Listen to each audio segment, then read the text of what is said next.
You know, in terms of like playing the kids, you know, the daughter and the son, I think it was like pretty much open casting. I don't even know honestly where Scott Grimes came from, but you know, once we found him, it was like, boy, this kid he was just great. He was great. Scott Grimes had done very little, but he was great in auditions. Scott, I remember, was young. My memory's 12 or 13. But so mature. There was no child star about him. There was no privilege about him. He loved acting in the show. What the hell are those things? They're from outer space, like Charlie says. Bradley? He's so talented in so many different ways, but even at that very young age, it was like working with another really creative adult. He looks pretty sick, Mom. I'm okay, sport. He's fine. He doesn't look fine to me. Dee Wallace Stone loved the project from the beginning. I really thought it was cute. I thought it was cute and funny and my kind of role. Where's Brad? Still in the house. Helen, get in the car, get in the car. This was the first movie where she actually was credited as Dee Wallace Stone, not Dee Wallace. And Bob Shaye didn't want that because he thought, well, you know, Dee Wallace from E.T., we want Dee Wallace. You know, he eventually lost that argument. The agent won out, obviously, and not that it would matter. Everybody knows who she is, you know. And she really gives it her all in this movie. I mean, she's so great in this movie. She's acting as if she's in a better movie than it is, you know? I think my biggest contribution was the relationship with the kids and the family unit, and some of my ideas about not playing down to the kids, making them more equals in this quest of surviving the critters.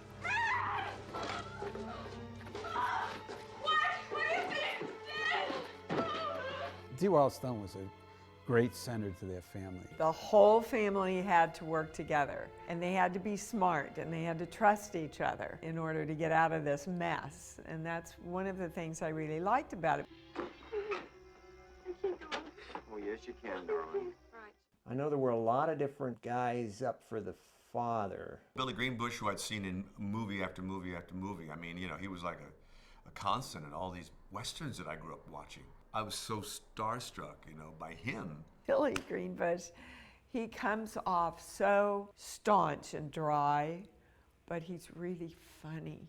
He brought sometimes some much needed levity into the set, because when I get into a role, sometimes I can really go out there a little way. So he had a good way of bringing me back to put my feet on the ground. A lot of the things in the movie are almost takeoffs on stuff we've seen a million times. I mean, how many times have you seen the scene where the power gets cut in the house? I mean, we knew we weren't doing it for the first time, you know.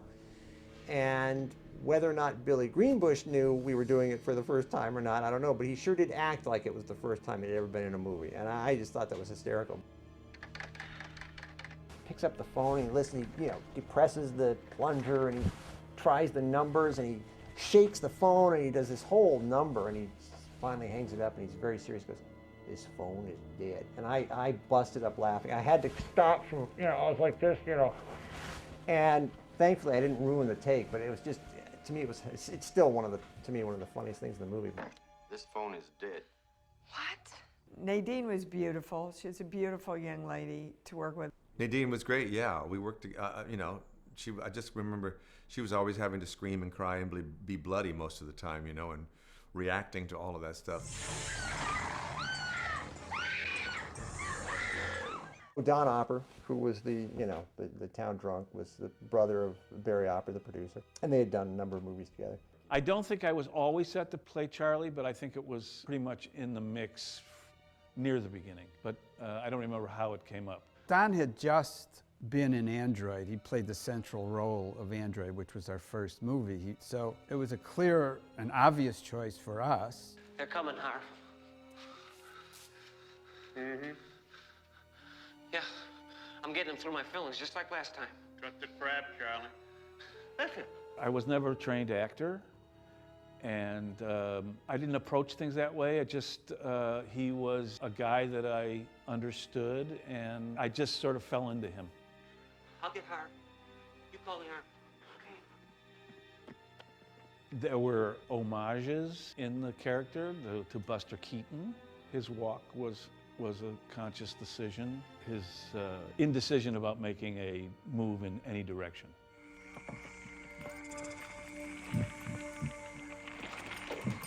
You all have a serious attitude problem. Keep your shirt on, asshole.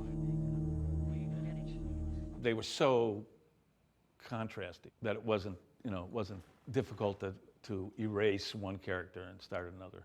I don't know if I think about these things in the same way that most actors do, but it just seemed clear to me what this guy moved like, what this guy acted like, and what was going on inside his head, as opposed to Charlie.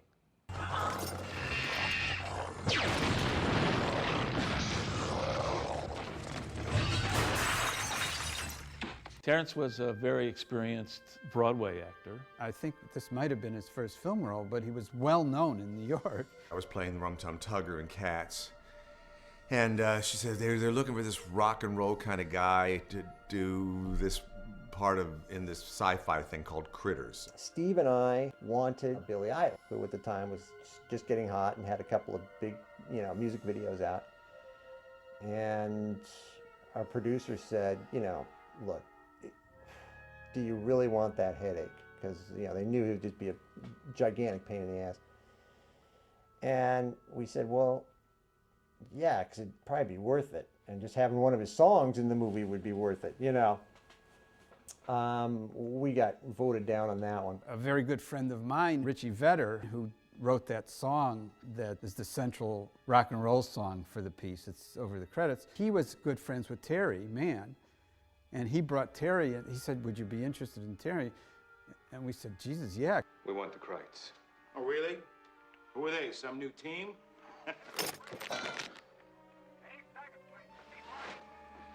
The Crites. My approach to UGG was pretty straightforward.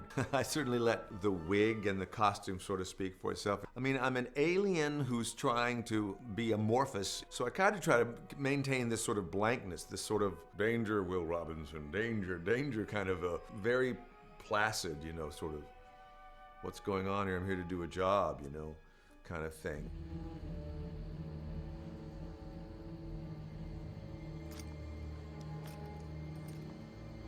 Eating start. And don't forget, we also had Emmett Walsh in the movie. Steve and I, we had seen Blood Simple, which had come out, and both of us walked out of that movie and said, we've got to get Emmett Walsh to play our sheriff. And shockingly, we ended up getting him. He was terrific to work with. Emmett Walsh was very wonderful. He was very welcoming. He had enough reputation for being a little bit thorny, let's put it that way. He is gruff. I mean, he's kind of that guy. He doesn't really look at you when he talks to you. He's kind of like, well, and in the scene he does, as the character, he's very there. But in real life, he was very, but oh, can I help you out? He was definitely a team player with me. I adored him. Morning, Harv. Morning, Sal. What's happening? Well, this here says that John Travolta used to be a waitress in Fort Myers, Florida. What's happening here, Sal? And also Lynn Shay is in the movie, who is Bob Shay's sister, but she's an actress in her own right. She was great in the movie, and she's gone on to have, obviously, an enormous career. But there was no trade-off, my brother for your sister or anything like that. I was a pretty newbie, even though I've been acting for many years. But when I got this part, I remember we were in hair and makeup, and it was this idea of like, what if we make her kind of 30s? So we kind of came up with this look with the hair and the big lips and the red nail polish, and it just was kind of cool. I mean, it really popped. There's been a disturbance at the Bolarama Lane. Over. Yeah, what kind of disturbance? Over. Well, evidently, some guys shot up the bar. Billy Zane, that was the other one. Forgot he was in there. That was his Well, it's not his first movie, but his first sort of speaking role, because he's one of the goons in Back to the Future. He loved it. I mean, to die a bloody death on camera is every actor's dream, I guess.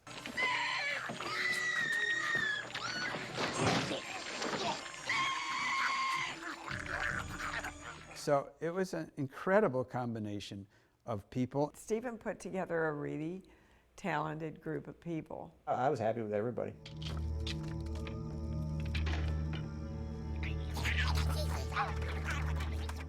I don't know that I ever got a script, so to speak. It was like a sound effects assignment to sort of improvise and come up with the voices for these alien creatures.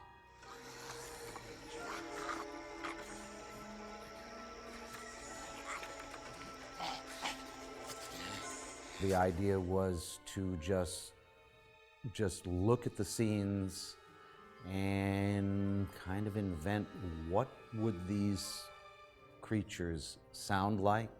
How would these unearthly sounds compare to a spoken language on Earth, so that it would give it some sort of context for the various moods or the subject that they were talking about.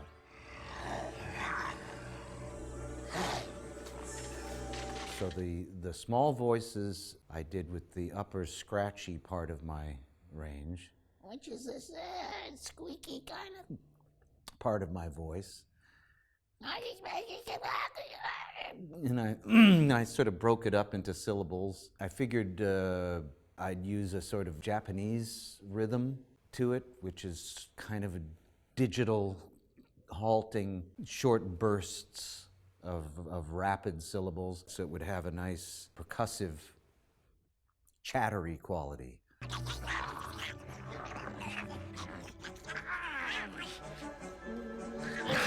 And then for the medium-sized ones, I did this kind of choked kind of sound. Make them just kind of ugly and gross. Of course, that's part of doing these kind of creature things. You can't be self-conscious about being spitty, slurry, making ugly, phlegmy sounds, because that's more fun and interesting.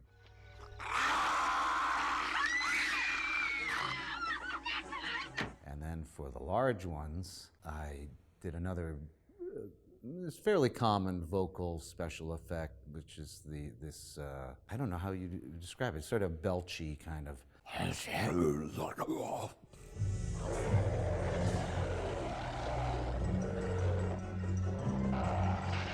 Then there were the segments where they would have to say something that was kind of like dialogue. That was a trick to come up with. Again, using a just rudimentary knowledge of various vowel and consonant sounds in some language. I had junior high school French, and when the critters had to express that they were hungry, I thought, well, French you associate with savory foods and hunger and appetite, and of course to eat in French is manger, so I kind of blurred that. And also going by the faces of the crites, they had those teeth, so I couldn't make an M sound, it wouldn't look right, so I just said,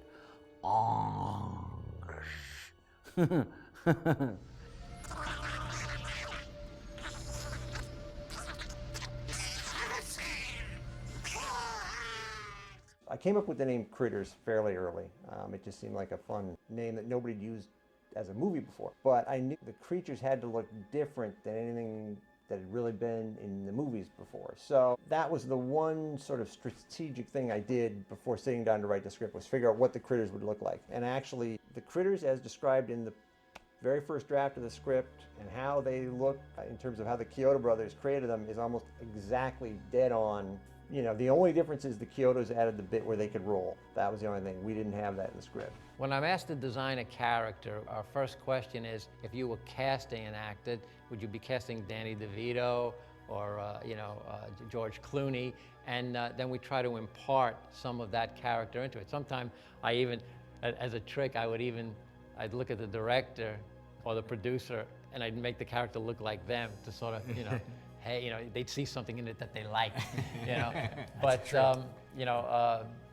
in terms of the critters, it wasn't a personality that they were casting on that one. But in this case, I think it was really the Tasmanian Devil became kind of the touchstone.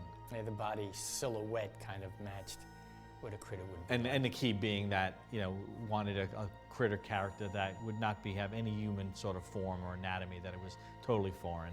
And the description was furball with teeth. So tiny little arms, tiny little legs, and it had to be something that could then just be condensed into a ball to roll around. And also I think what they wanted was, it was a kind of like a harmless little critter, furry little fur ball that looked kind of harmless, but then when he opened his mouth and see this row of massive teeth, it becomes lethal. I think they wanted that contrast.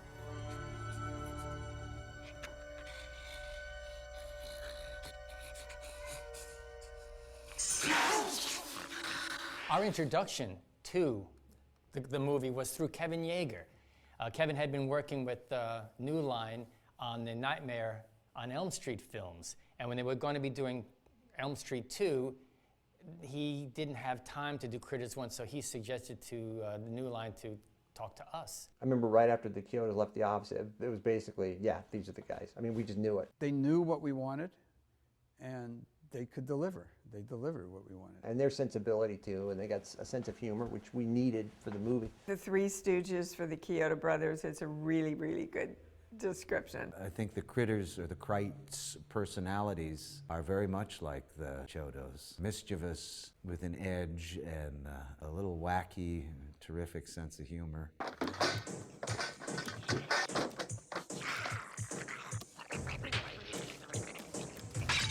The Kyoto brothers were incredibly talented with absolutely no budget. In the first one, we obviously had to have several ones that we could see in close-up that actually were animatronic and worked. Kyoto brothers had all their gear together. Some of the critters were just bowling balls with fur, and some of them were puppets where they'd hand operate, and others had tubes coming up through them with hydraulic air so they could shoot the quills. We can talk about the fabrication of the critters. They were small. We had to make them big enough for the hand, but we wanted to make them manageable. Tried to do something reminiscent of the Muppets, light and very expressive. We put cable control for the articulation. The fur was something that we hadn't had any experience with. Somewhere along the line, I made a bad decision to use moose pelts. Well, the reason why, they wanted the hair to be like quill-like. Yes. They had these quills that they would fire at you, so they wanted something that wasn't fuzzy and furry, something more coarse and quill-like. So it was a good visual choice, but as far as working with the material, the moose pelts we got ended up being very stiff, and it was really difficult to puppeteer. You were fighting this thick pelt that really inhibited a lot of the movement.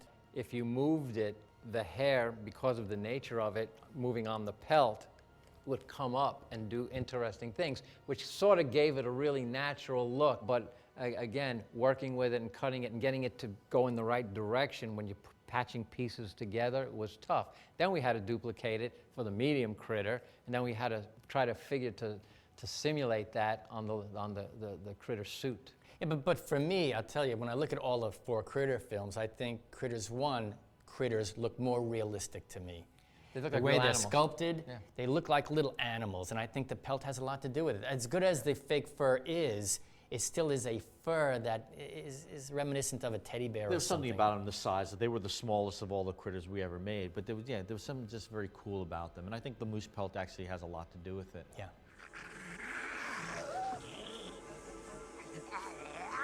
There were a couple of critters that were really put together and really designed. And then there were a lot of what we called the fur balls. Anything round, we could find a way to motivate them, to move them and everything. This was one of the bowling ball critters. You see it's still complete. no hair part anywhere. It's all perfect. And it still can move if you bowl it. We would be in this emotional, hysterical state, and all of a sudden we'd hear Stephen or somebody go, "Okay, roll them in," and all the guys would be standing on the side of the set, rolling these little fur balls across the room. The Kyoto brothers showed up with the critter that would actually roll on camera, because they had put a gyro inside it that they could control, radio controlled. They would set it on the ground, and this thing would roll, and it could literally, they could control it to roll around right corners, and it was like, wow, this is great. We're not gonna have to do this through cuts, you know? They actually made a critter that could roll, and we could control where it went. Those are the pleasant surprises, and that's why, again, why I knew we had the right guys to do the critters. But those kind of pleasant surprises make a movie.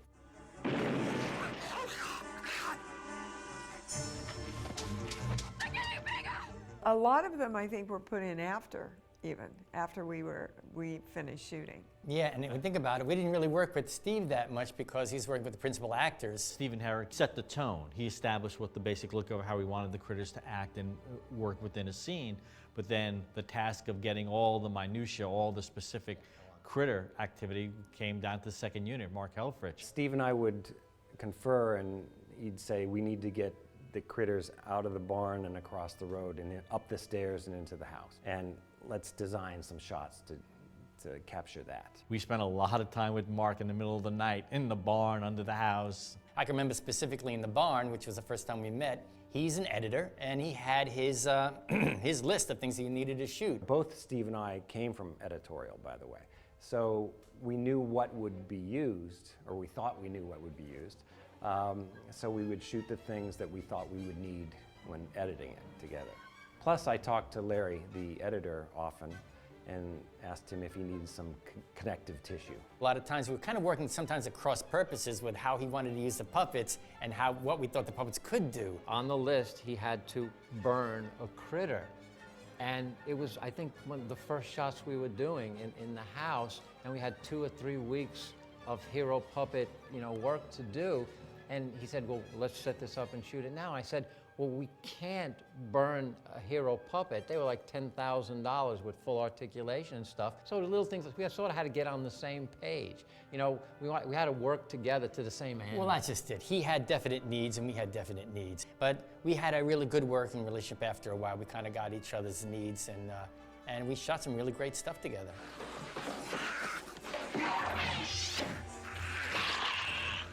We had the hydraulic quills that are supposed to shoot out, and they had an air pump, I think, and they would pump it, and it was supposed to go out. And sometimes it would just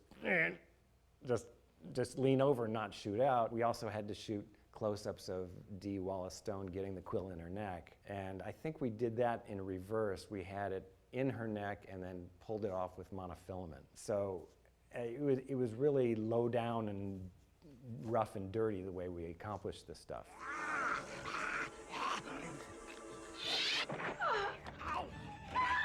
One thing we wanted to accomplish in critters was to see an actual critter walk. I remember in Gremlins, you didn't see them walk, so we wanted to accomplish that. So we came up with this really cool idea, a little mechanical critter on wires with a overhead dolly that would actually make them just walk just above the surface of the ground. Yeah, so there was a motor in the body that made the legs cycle, and then we fed it the power through the lines. And when it was shot properly, right angle looking down, it looked like it was actually touching the ground and hovering and when walking. And it was one shot upstairs in the bedroom before the critter jumped into the toilet. There's a shot of him running down the hallway, and we utilized that rig.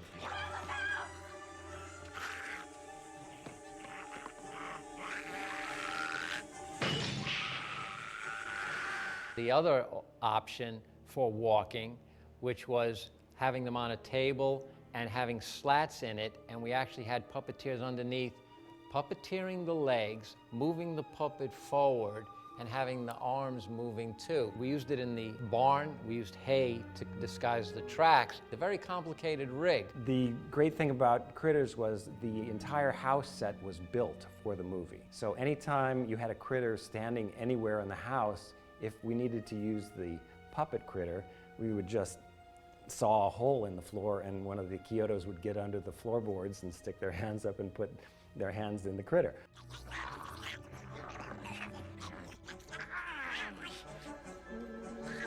Working with the Kyotos, it was always fun because they were so amped up and they had so many ideas on how to accomplish this one task, like how the critter would eat the firecracker. They had about 10 ideas of how to accomplish that, and most of them didn't work. We would try for hours trying just to get the hand up into the mouth and fail miserably. But we managed to get just the right amount of frames to use in the film because we were making it up as we went along.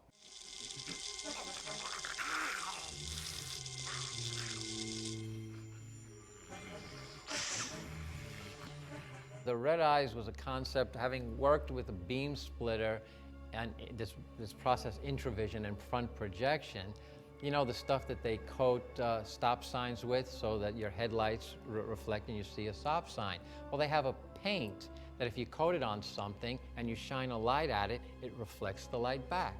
So we rigged up, painted the back end of these spheres with the Scotch-Lite paint, and we would set up a beam splitter off of the principal camera to kind of shine a light in. It would kick back and actually give you that kind of retina reflection. Part of the innovation, when you use the beam splitter set up properly, it gave the critter's eyes an incredible depth and a kind of an unreal look. It just looked really, just very cool. It was just a different look, something you hadn't seen before in a monster eye. Something you hadn't seen before. That was the key thing there.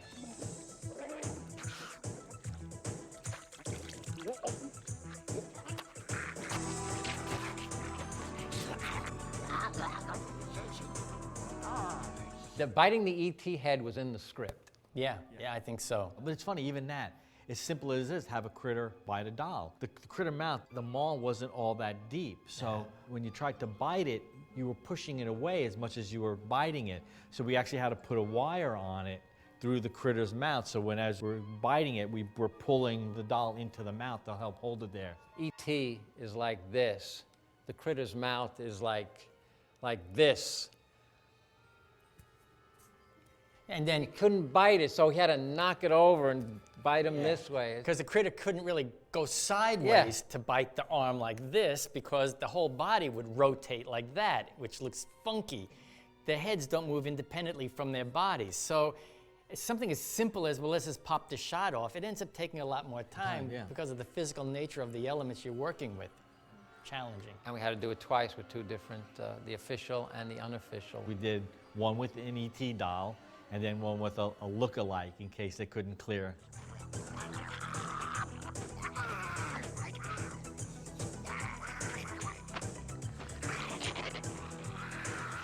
One of the scenes was they're tearing apart Bradley's bedroom. And one of the things, he had down pillows, and we were unaware of this at the time, tearing pillows and filming in a room filled with down. Not only you're inhaling the stuff, but the critters are absorbing it in every orifice and everything, and it becomes a mechanical problem because it stuffs up the mechanics. The down feathers got everywhere, up inside the skin and down inside the puppets. You couldn't get rid of it. And 2 days later, they're coughing out little feathers. Little feathers and stuff.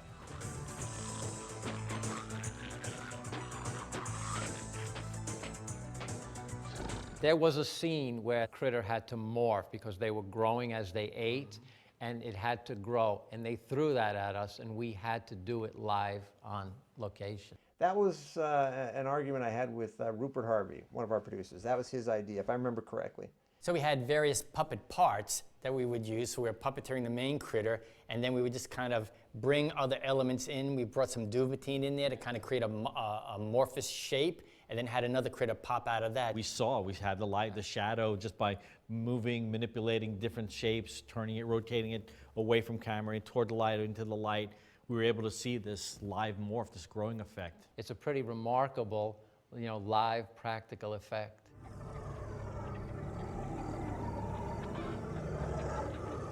Oh my gosh, they're growing.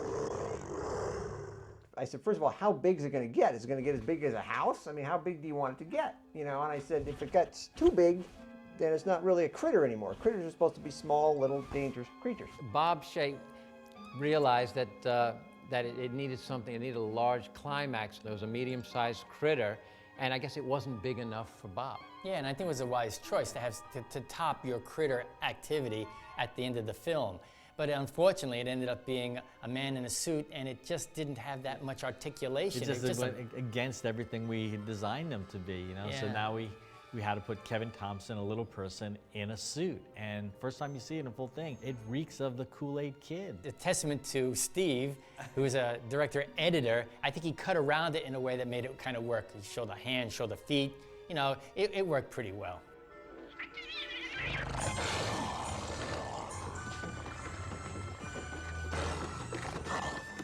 And I did a cameo, it's really funny. In the bedroom, on the top floor, they needed the giant critter to jump out the window. So they said, who can do this? I said, well, you know what? I'll put the feet on. They fit me, so I put the critter feet on, and they filmed me, and I actually just took a run and leaped out the window. So when you see the critter's feet go out the window on the top floor, that was me. What was on that? What was outside? I mean, it was the second floor. The second floor, it was the roof. I jumped onto the roof.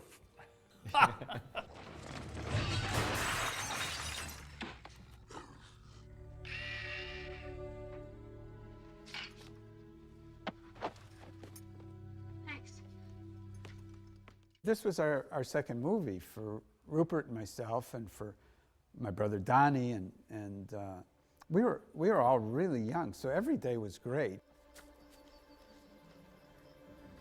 Careful, Charlie.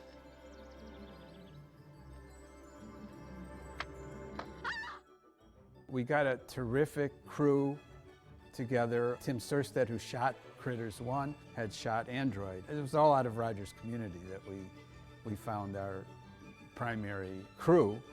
And the still photographer that we hired to be the still photographer on Critters 1 was Russell Carpenter, who wound up shooting Critters 2, and of course went on to win an Academy Award for shooting Titanic, I guess. Since most of the movie, you know, probably 75% of it takes place in and around the farmhouse, they found an area out in Valencia. This was just rolling hills. They might have had the dirt road there, but they erected the house, they erected the barn. Everything was made for the movie. It's a house without a back wall, basically. All the rooms, all the interiors, everything is standing as is. It wasn't like separate sets for each room. So I know that gave Steve, I think, a lot more freedom in terms of his shooting. He could go from room to room or follow people or up and down stairs, and he didn't have to worry about cutting between different sets. It was all one house, basically.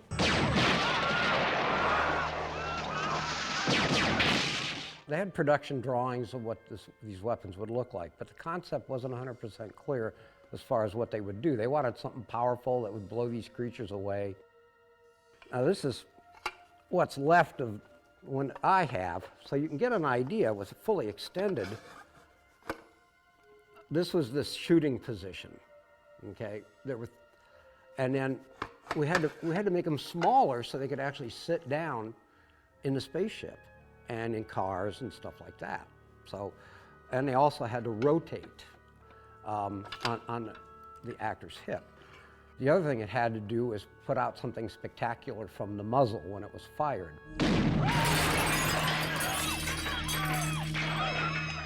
So the idea basically was, my original idea was we would modify a shotgun, but they wanted to have more shots. So we ended up with being able to do 4 shots per take, which meant we had to build from scratch.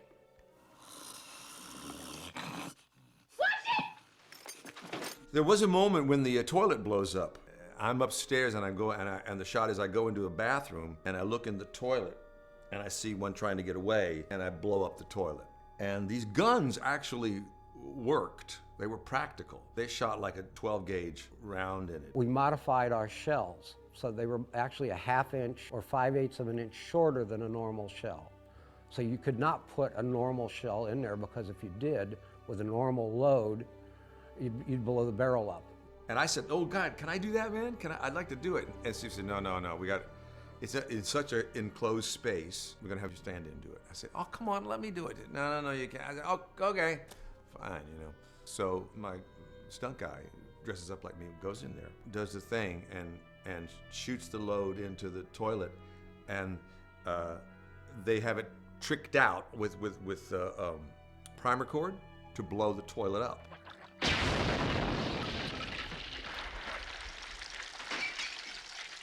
And all these shards of the toilet, of the porcelain, come flying back and hit the stunt guy in the face, and he got some pretty nasty cuts on his face from that. The biggest thing about the shooting to me that was always the blowing up the house. I mean, that was always everybody was always looking forward to that. That was always the one night everybody had marked on their calendar, blowing up the house. I remember that very well because I stayed up for it. It was a massive explosion. I can't remember exactly what he used, but there was a form of napalm that's in there. And I mean, he packed that house with a lot of stuff. They had primer corded an entire, the house. Primer corded the whole place. The explosion could be seen from the freeway. So it caused incredible havoc. I remember when they finally blew it up, I was sitting up on this hill along with most everybody else. And the debris went so far up in the air, it looked like it was going to come down right on top of you. But it wasn't, but it looked that way. So some people just started scrambling behind me up the hill because they thought they were going to get pelted by all this shrapnel. It was well controlled, but you know, it was a little iffy too. So traffic went, you know, was pulling off to the side because it lit up the sky, the explosion. But you could feel the concussive blast, and I don't know how far away we must have been, you know, a good 100 yards at least. And I mean, that was just one of the great explosions ever. And I think we captured it too. That was a pretty cool shot, covered by many cameras, and that's always the culmination, you know, see where you just spent the last month of your life in this house get blown up. That was a lot of fun. And I don't know what we would have done if we couldn't blow up the house, or didn't that night.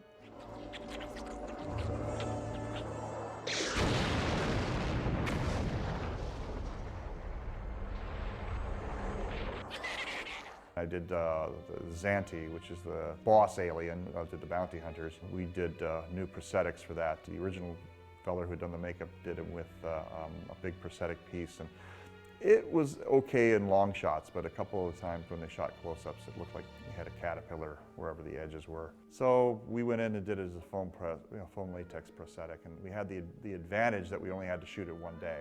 So I think that was the disadvantage for the other guys, that he had to shoot it over multiple days, and we only had to make one.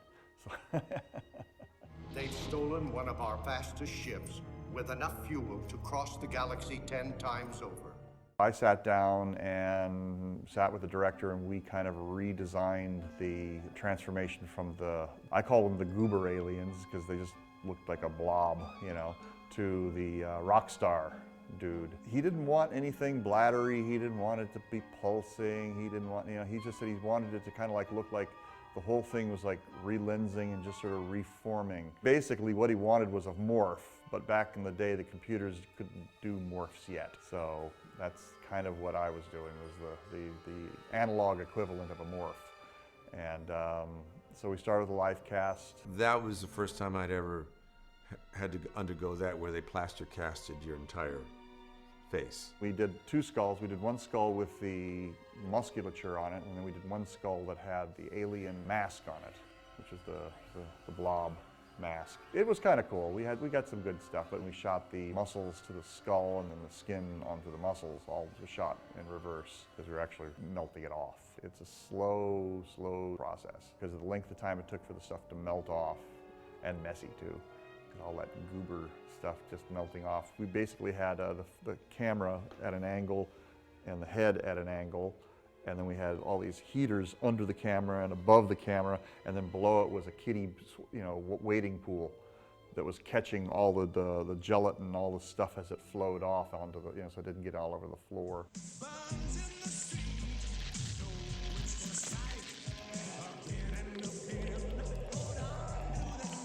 that song for the piece, Power of the Night, was written by Richie Vedder, who had been a guitar player that my theater group had when we were traveling in San Francisco.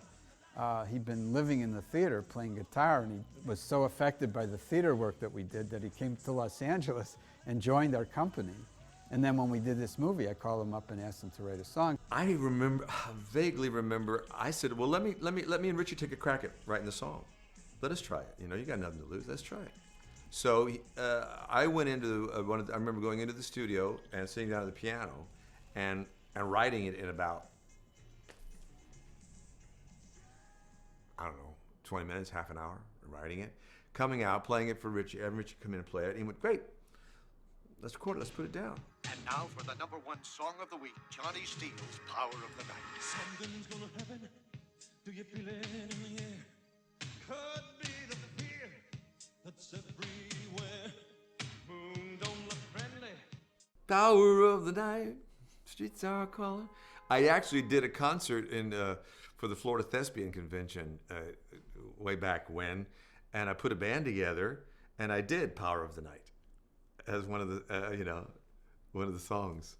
It was cool. Our music video was an idea from the very beginning. So Richie pretty much was responsible for putting it together and making that happen. Oh my God, it's so 80s. I mean, the whole movie is like this 80s time capsule, but that video in particular is like, oh. Fortunately, we had a friend who was committed to that and saw a way to carry it through.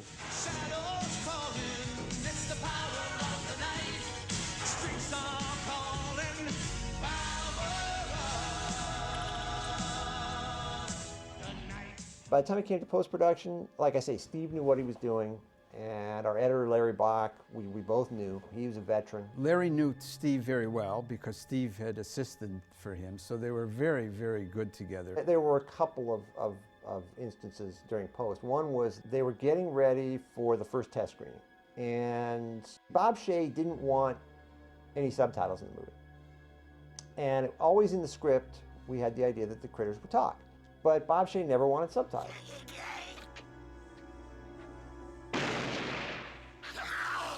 In preparation for the first test screening, I remember Steve took some money out of like post-production petty cash or something and paid to have some dirty opticals done, just really some, nothing fancy, just plaster these subtitles on just for that scene, not for any other part of the movie, because he wanted to see how it played, because we were convinced it would work. And during that screening, when that scene came up and that critter says fuck and you can read it, I mean, the audience just erupted. You couldn't hear the dialogue for 2 minutes at least after that. I just thought of this most guttural, spitty kind of explosive gasp kind of noise I could come up with. I can't remember exactly what it was. After the screening, Bob Shea comes in and he says, okay, all right, how do we get more subtitles into the movie? So then we had to write more lines for the critters,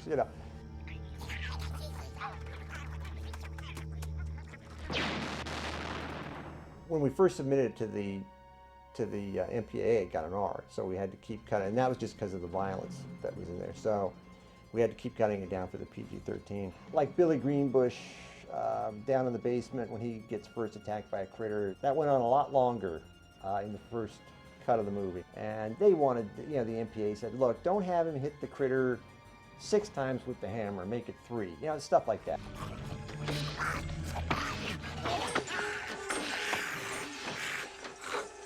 We spent hours shoving a critter into a bloody Billy Zane's stomach. That was never seen unless we show the outtakes of it because it was too brutal. I must have shot 20 minutes of him getting devoured and writhing and spurting blood all over the place, and it ended up just being one close-up of his face as he was getting killed.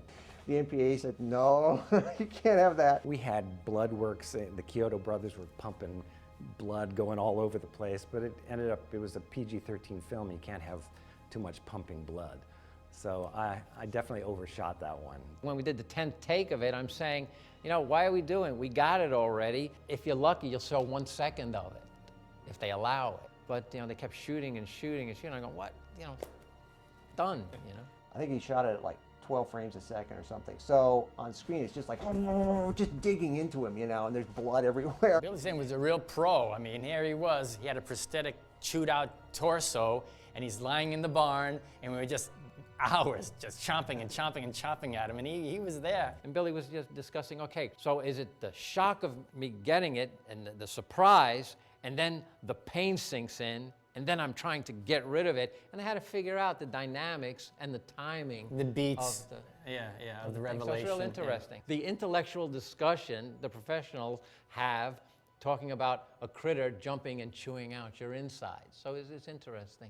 Earlier in that same scene, I think he reaches up to turn off the radio. And as he reaches up there, a critter comes out from behind and like tears 2 of his fingers off. And we did it all on camera. And apparently what the MPA objected to was not the fact that he gets the fingers bitten off, but the actual moment where the teeth connect with the flesh. That was R-rated. So what they did, what Steve and Larry did, they just basically cut those 6 frames out. So there's actually a jump cut.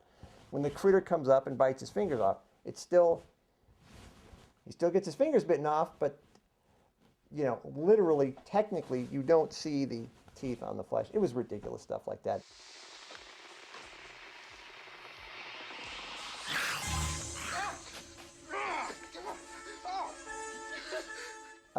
And Bob Shea was adamant that we get a PG-13, and ultimately he was right. Like I say, tonally, it's better for the movie.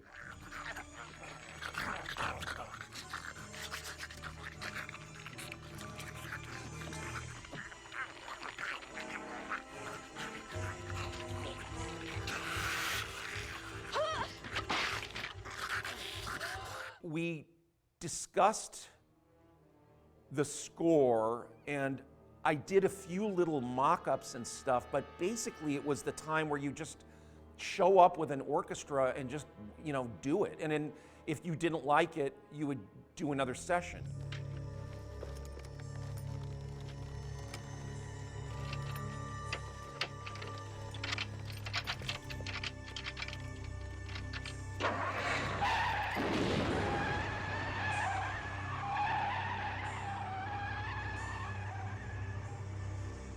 There were some weird sounds in this. There were like these metally sounds, but they were all like found percussion. Now what we would do with electronics, we were kind of doing live or with different kinds of found percussion and metals, and there might have been a few little synth sounds, but it wasn't as nearly as elaborate as it became little by little.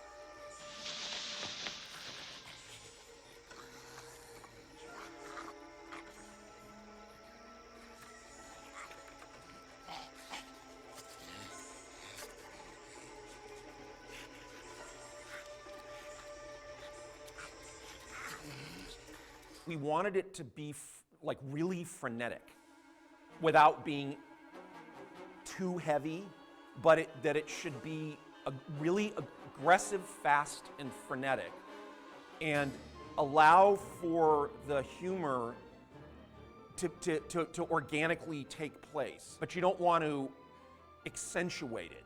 So a lot of it is being frenetic and then finding places to lighten up and take away or stop or hit certain things.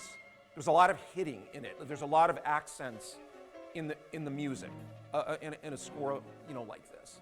But still, it needs to be a horror score. It needs to use that kind of what we would call like musical syntax.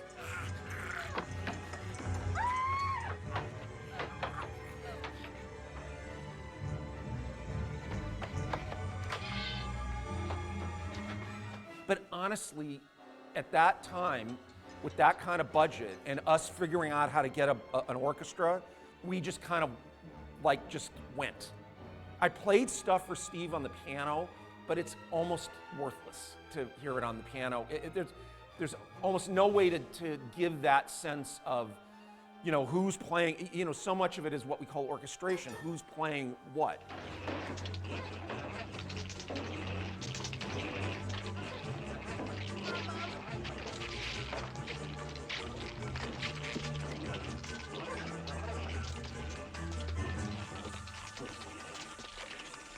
And then there was the deal with the ending. And I remember that cue was just a blast to do because it got really weird and then it got really beautiful and noble and, you know, and then probably it was for the best how they cut it together.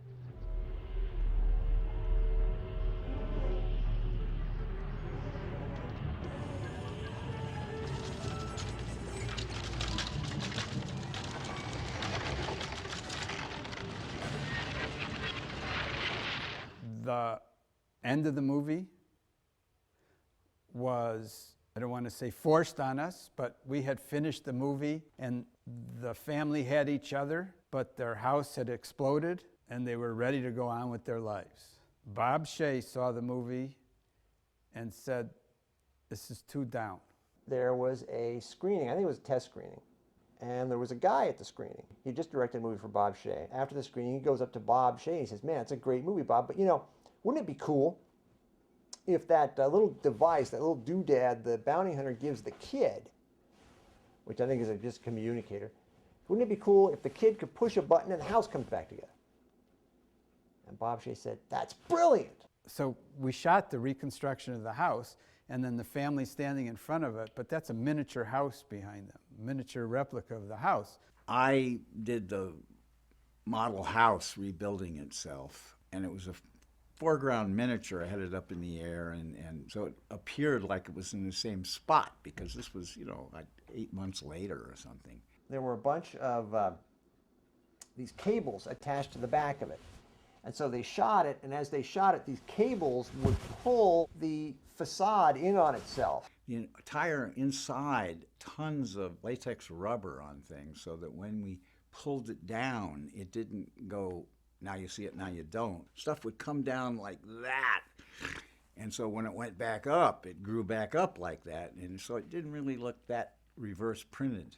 It's not reverse footage of the explosion. They actually reshot that whole thing sometime later. And then built a full-scale picket fence to go in front of it because the wide shot has the 4 family members, an over-the-shoulder shot as the house finishes. So long as they had each other, we didn't see anything wrong with them not having a home anymore, but it was important and he was probably right. I thought it worked fairly well. I think it was a good choice to make it an upbeat, magical ending. I thought it was really good. Chewy?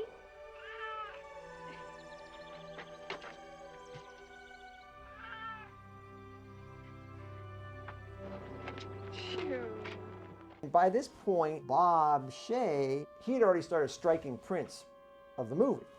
And the prints that he had already struck, he didn't cut the new ending onto those prints. He just sent those prints out. So the movie actually was released with 2 endings. You know, in fact, I know cousins of mine in Oregon, they saw it opening day, I believe in Salem, Oregon. Then they went to Portland to see it with a bunch of my extended family that night. And it was a different ending. So in the same day, they saw the same movie with 2 different endings. They were like, wow, what? This didn't end this way, you know. So it's sort of like Clue, you know, not intentionally. But so there were prints with both endings. Dad's all torn up and Mom's got like a harpoon thing in her neck and they're getting bigger. Critters. They bite.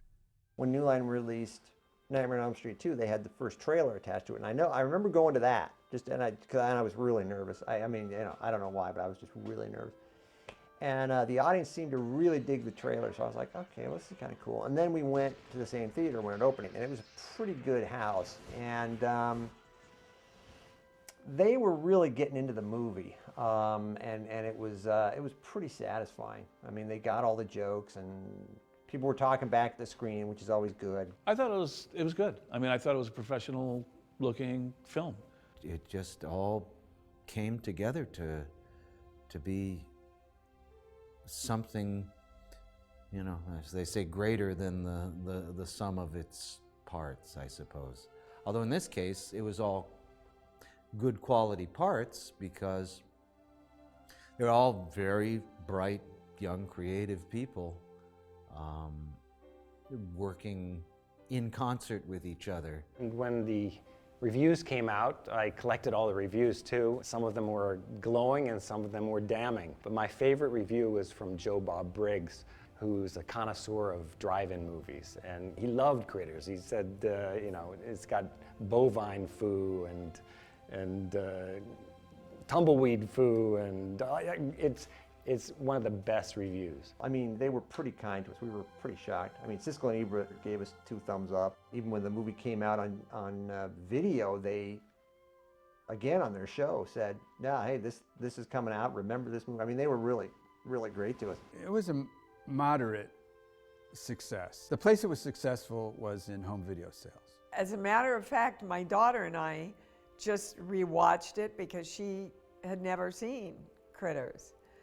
And you know, when I watched it, I thought, wow, this really holds up on so many levels. And over 30 years later, there is a fan base of people who love the Critters movies, you know, so it's an enduring franchise. Yeah, people that saw it when they were young, fell in love with it then, and they still have fond memories of it now. And their kids and their grandkids are looking at Critters movies. I was playing Javert in Les Miserables. Fans after Les Mis would come up and say, you know, I'd be signing an autograph and they would say, "Wait, were you Johnny Steele?" I said, "Yeah." They went, "Oh my God." It's remarkable. My brother Donnie has been to horror conventions around the country, drive-in movie festivals in Florida or whatever, and he's gone to sign autographs as Charlie. I used to get recognized. That doesn't happen anymore. I used to you'll be standing in an elevator and somebody would say, you know, Charlie. He's run into people that have souvenirs. I don't know how they got them they have Critters and they have little souvenirs from the movies. Unbelievable. You know, people with tattoos of Critters. Places you want to show and places you don't want to show of Critters. He said he was astonished that there were that kind of fandom out there for Critters. I get pictures of Critters, people that have spent, obviously, hours carving. I've got little carved Critter dolls that people have spent hours carving. And they don't want anything. They just want to send it out. See that I get it.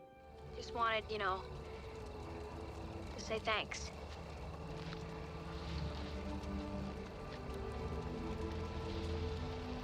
Critters was a unique, just out of the blue opportunity that something I actually take great pride in. It's just kind of a fun, funky story. You know, I'm sure somebody's got some big hidden meaning on it, but it's just one of those kind of things you can sit down and have a beer and enjoy, you know, and just takes you a different place. I know it was fun. I know it was surprising. I know there were really good people involved, and everybody wanted to do their best work and make it as good as possible. Everybody working on Critters, we were like the little engine that could. We were all pretty much first-timers. This is the first time that I directed second year. This is the first time that Steve Herrick had directed a feature. And so we were bound to get everything that we needed in the time allotted. It was great fun. Everybody was working as a tight-knit unit. Well, I think it continues to live on as a fan favorite because it has all the elements of a cult film. It's original, it was well done, it's campy. You can tell sometimes how cheap the Critters are. And yet the acting and the production values are really, really good in it. We were so pleased with it. It was our first keyed show. We were there in the credits on Critters that we had designed and operated, so we were really happy, and the film did really well. Yeah, it was just a fun monster movie, the type of thing that we loved when we were growing up, and now we got a part of making that type of thing. So it was really rewarding in that regard. And you know what? I'm looking forward to, in the next 5-10 years, of seeing someone else pick up the Critter ball and roll with it. Basically, it was a proving ground. We got a great crew together. We always had great casts, and the movies were a lot of fun to make. It's pretty amazing to me that even now, you know, over 20 years later, people still remember the movie. They like the movie. They you know, they want to, you know, interview me about it. I mean, you know, no, it's surprising actually. I didn't think it would last. I mean, like I say, because when I saw the movie recently, it's very it's an '80s time capsule, but it still holds up as a story, you know, and it's still funny. Still got some fun stuff in it. So, listen, I'm pretty proud of it.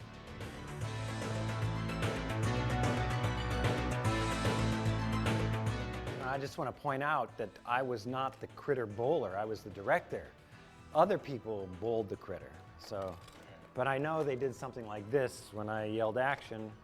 If the critter has to go over there and hit that piece of cardboard, it'd be something like this, action. And that's what happened all the time. We missed and we had to do another take.